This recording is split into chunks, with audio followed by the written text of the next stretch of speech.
Olá, tudo bem? Eu me chamo Bruna Rossifini, meu RA é o 126137 e essa é a apresentação do meu TCC, cujo tema é o Desafios da Inclusão dos Alunos com o Transtorno do Espectro Autista no Ensino Regular. Eu vou compartilhar com vocês a tela da minha apresentação para a gente dar andamento a esse vídeo.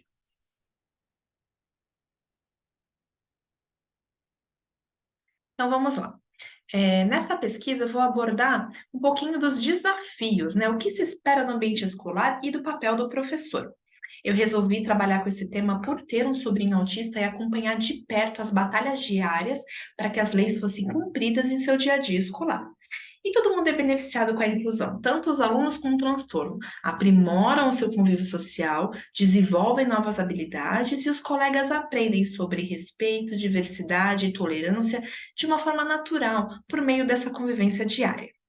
Então, os objetivos, né? O geral é apresentar essas dificuldades ainda existentes ao incluir os alunos no ensino regular, e os específicos, como apresentar os benefícios da inclusão, aprimorar a prática pedagógica, ressaltar a importância da formação continuada dos professores e de se manter um currículo atualizado nas unidades de ensino. A metodologia escolhida foi a de revisão bibliográfica do tipo qualitativa e fizeram parte desse estudo em torno de 20 autores, 8 leis e decretos e 3 documentos da área da saúde. Então vamos relembrar um pouquinho, né? Um pouquinho do contexto histórico. Lá na Idade Média, acreditava-se que essas crianças nascidas com deficiência eram castigadas por Deus ou possuídas pelo demônio. Então, muitas eram queimadas como se fossem bruxos ou até mesmo enforcadas. Quem sobrevivia era abandonado. Então, para acabar com essa permanência de crianças deficientes na rua, né, os abandonados, surgiu no país a Roda dos Expostos durante o período do Brasil Colônia. Então, os conventos e as instituições de caridade recebiam esses rejeitados sem que houvesse a identificação da família. No Brasil, a inclusão de fato nas escolas, ela ganhou força após 1994, com o lançamento da Declaração de Salamanca. Então, durante esse evento ocorrido na Espanha, 88 países e diversas instituições se reuniram a fim de promover e divulgar a educação inclusiva no mundo.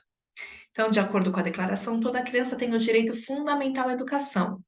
Ela possui características, interesses, habilidades e necessidades de aprendizagem que são únicas.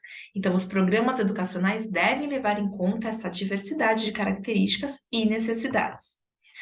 O documento ele traz ainda que o princípio fundamental da escola inclusiva é o de que todas as crianças devem aprender juntas, sempre que possível, independente de qualquer dificuldade ou diferenças que elas possam ter. E ressalta ainda que as escolas devem assegurar uma educação de qualidade, através de um currículo apropriado, estratégias de ensino, uso de recursos e parcerias com as comunidades. Então, a Declaração de Salamanca, ela torna-se o documento base para a formulação de diversas leis inclusivas no Brasil.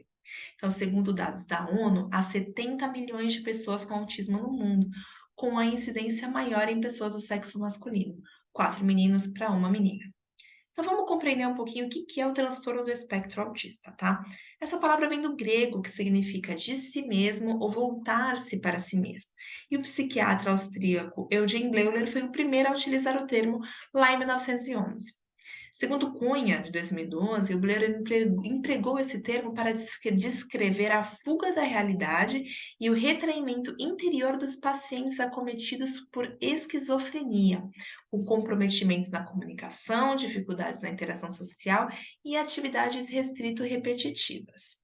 Em 1943, o psicólogo americano Leo Kanner iniciou um estudo com 11 pacientes esquizofrênicos e observou neles o autismo como a característica mais marcante.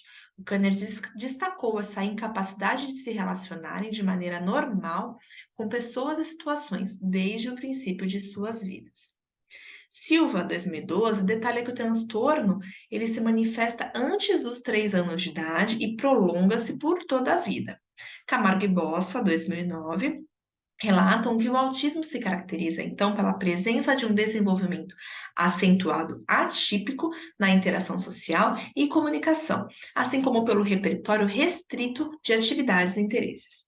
Trago agora dados do Centro de Controle de Prevenção de Doenças, que é uma agência dos Estados Unidos, que apontam que lá em 2004, uma pessoa a cada 166 era diagnosticada com autismo. Já em dezembro de 2021, esse número era 1 para cada 44.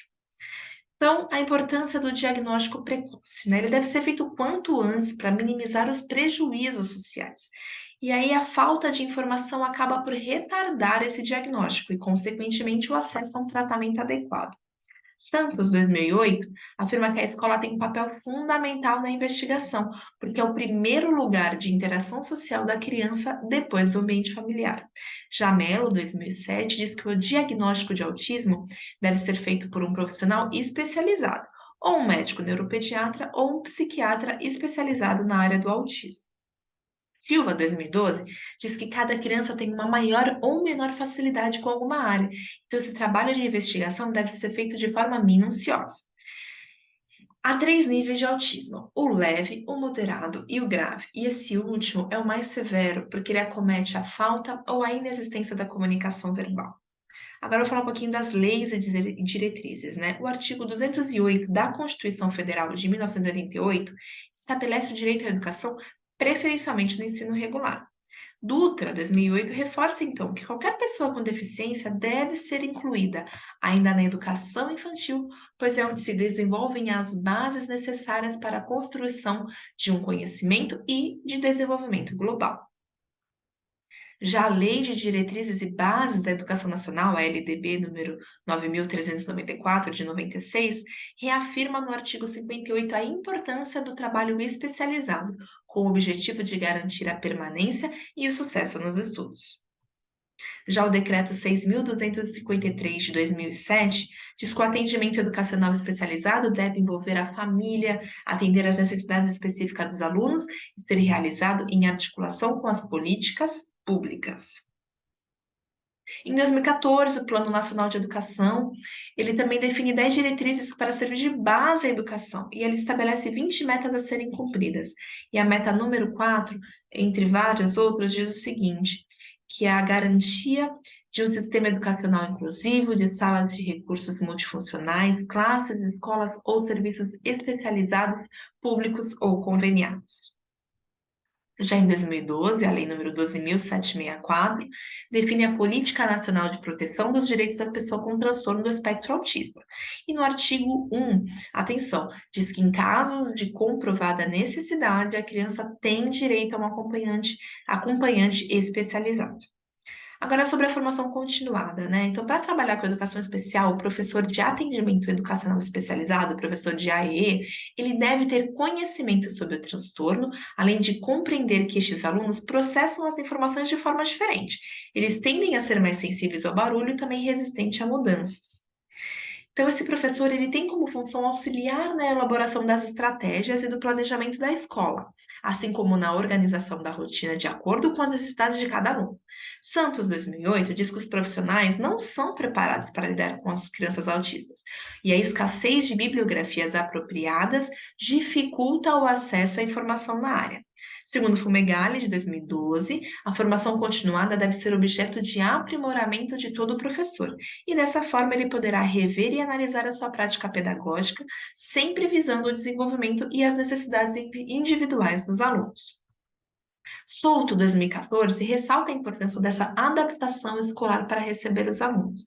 Segundo ele, o artigo 2 da Resolução CNE de 2001 diz o seguinte, que os sistemas de ensino devem matricular todos os alunos, cabendo às escolas organizar-se para o atendimento aos educandos com necessidades educacionais especiais, assegurando as condições necessárias para uma educação de qualidade para todos.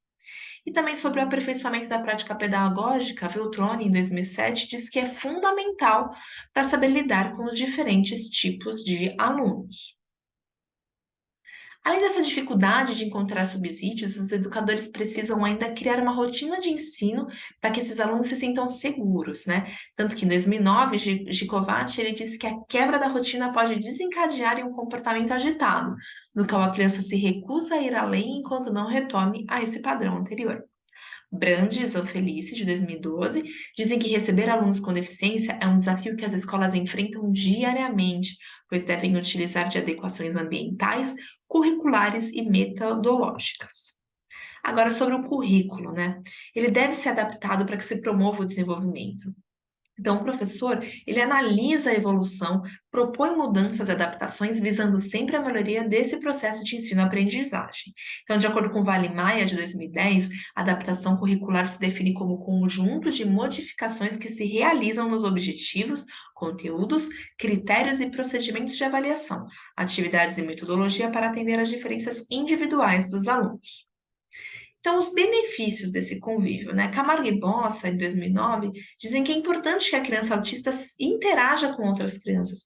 Para que elas ultrapassem os déficits sociais, é preciso possibilitar essas experiências socializadoras, permitindo o desenvolvimento de novos conhecimentos e comportamentos. Considerações finais. Então, a partir dessa pesquisa bibliográfica, constatou-se que, mesmo com o suporte das legislações vigentes, ainda tem um longo caminho a ser percorrido, né? O ambiente escolar, de fato, é o local onde a criança com transtorno vai se desenvolver e aprimorar as suas habilidades ao receber o suporte do professor e da equipe pedagógica. Porém, há algumas barreiras que precisam ser superadas para garantir uma educação de qualidade, como, por exemplo, a constante atualização dos educadores, reformas estruturais nas unidades escolares e adaptação do currículo contínuo. Então, ressalta-se que o papel da inclusão não se resume apenas ao professor. Ele deve sim buscar essa formação continuada para exercer seu papel de forma plena, mas os pais, comunidade e equipe de gestora precisam atuar juntos. Conclui-se, então, que a Declaração de Salamanca serviu de base para a construção de uma educação mais inclusiva em todo o mundo.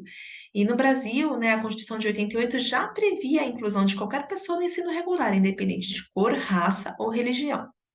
Mas algumas leis que reforçam esse direito é a Lei de Diretrizes e Bases da Educação Nacional, número 9.394, a Política Nacional de Educação Especial na Perspectiva da Educação Inclusiva e a Política Nacional de Proteção dos Direitos da Pessoa com Transtorno do Espectro Autista. Então, durante a pesquisa, confirmou-se a importância de um currículo em constante atualização, com o objetivo de fornecer aos alunos autonomia e segurança.